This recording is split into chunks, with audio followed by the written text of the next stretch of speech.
de payer l'impôt à l'empereur César? Oui ou non? Montre-moi une pièce d'argent. Jésus, parle-nous! De qui porte-t-elle l'effigie et l'inscription? César! Alors rendez à César ce qui est à César, et à Dieu ce qui est à Dieu.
Porte-la!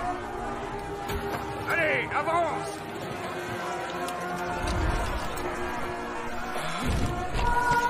Vite!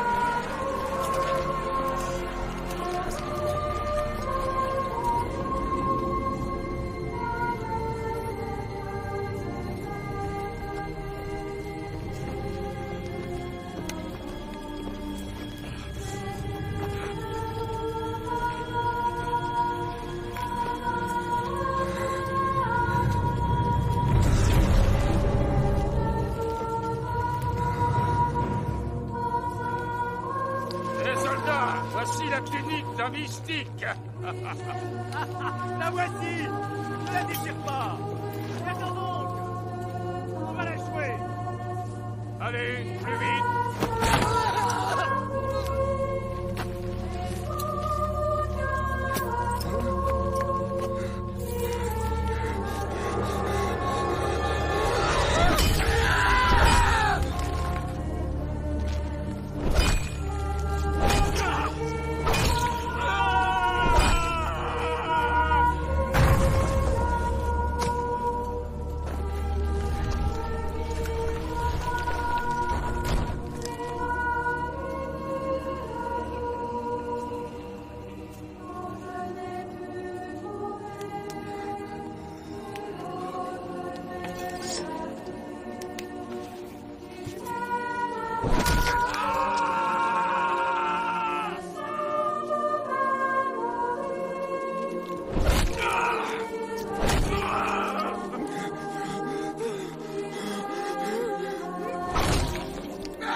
ce qu'il faut.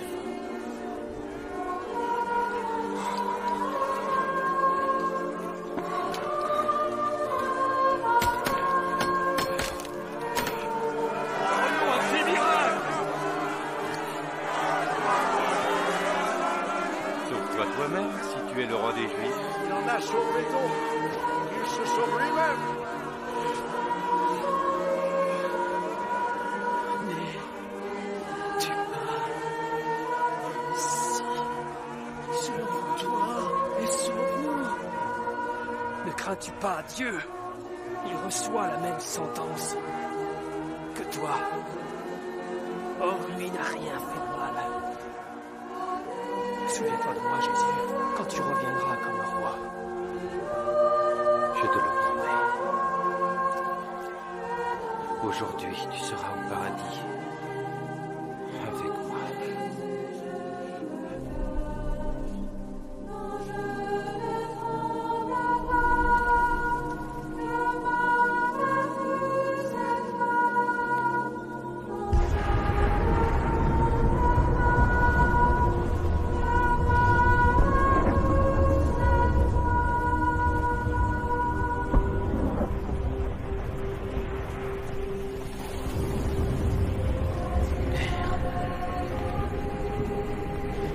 Entre tes mains,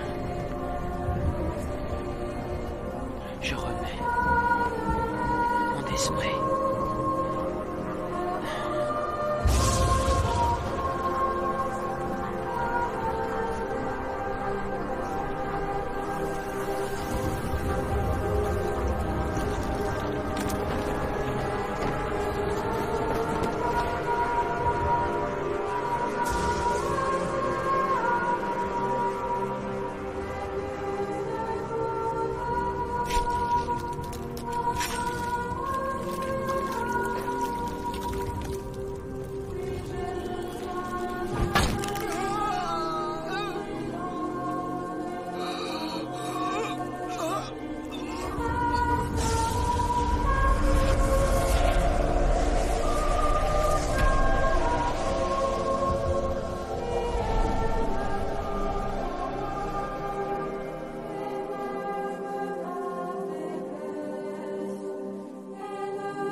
Je suis la résurrection et la vie.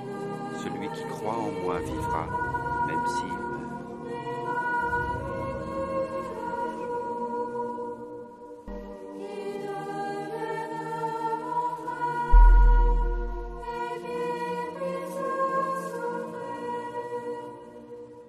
Amen.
Le Saint Bon Larron, on a de la misère à l'appeler le Saint Bon Larron.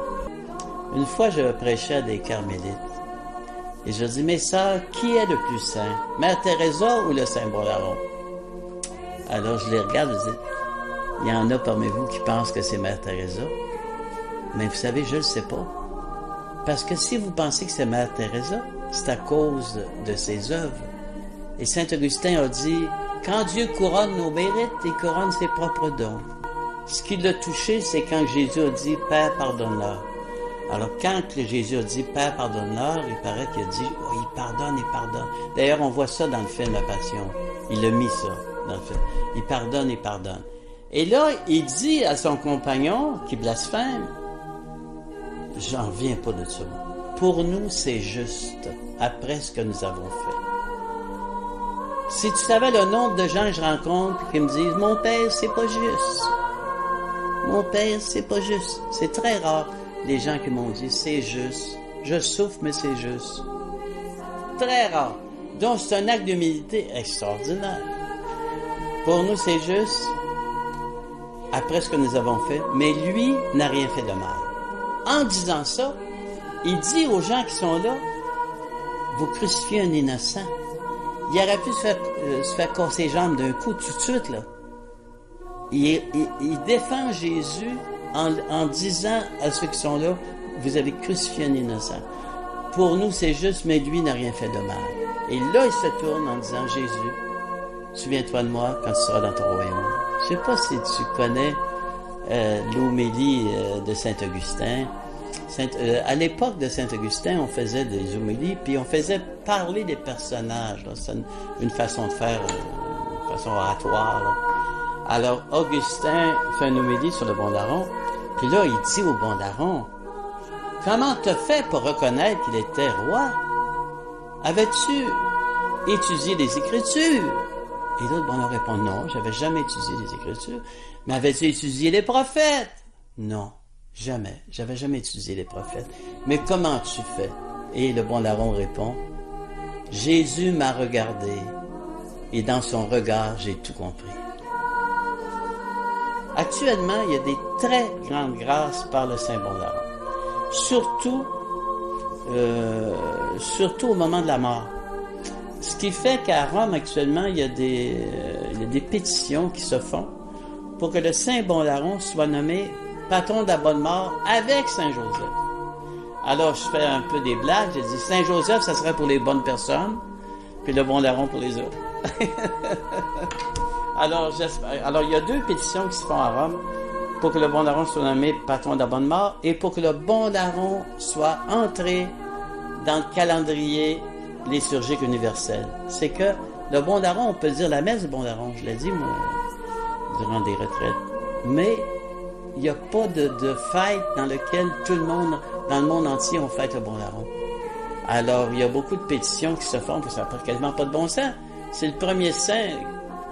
Jean-Paul II, il dit, en parlant du texte de l'Évangile, nous assistons en ce moment, dans l'Évangile de Luc, à la première canonisation de l'histoire faite par Jésus lui-même. C'est beau. Raconter l'histoire d'une conversion qui ressemble au Bon Larron. Le fait rapporté par une religieuse de New York fut relaté dans le journal L'Univers. Dans un faubourg de New York, un jeune homme d'une 20aine d'années se meurt, épuisé par une vie de débauche. Aussi mauvais fils que mauvais chrétien, il n'a depuis longtemps pour sa mère que des paroles dures. Avec larmes, celle-ci le supplie néanmoins de revenir à Dieu et de se convertir avant sa mort. Le jeune homme répond par des injures. Désespérée, la mère court à l'église voisine. Le prêtre qui célèbre la messe en est à l'élévation. Les yeux sur l'hostie, la mère se substituant à son fils, redit avec foi l'invocation du Bon Larron. « Seigneur, souvenez-vous de moi quand vous serez entré dans votre royaume. » Pendant quelques instants, elle redit sa supplication, désolée en invoquant le Bon Larron, puis, la messe terminée, elle regagne le chevet de son fils. Elle y est accueillie par ces mots qu'elle n'a plus entendus depuis des années, « Ma mère ». Puis le mourant lui montrant le crucifix pendu au mur, « Maman, maman, le Christ m'a regardé, je l'ai vu, J'ai entendu de lui une parole. En vérité, je te le dis, aujourd'hui même, tu seras avec moi dans le paradis. En hâte, on appelle le prêtre. Le jeune homme se confesse en pleurant, reçoit les derniers sacrements et meurt dans la paix. C'est beau, hein?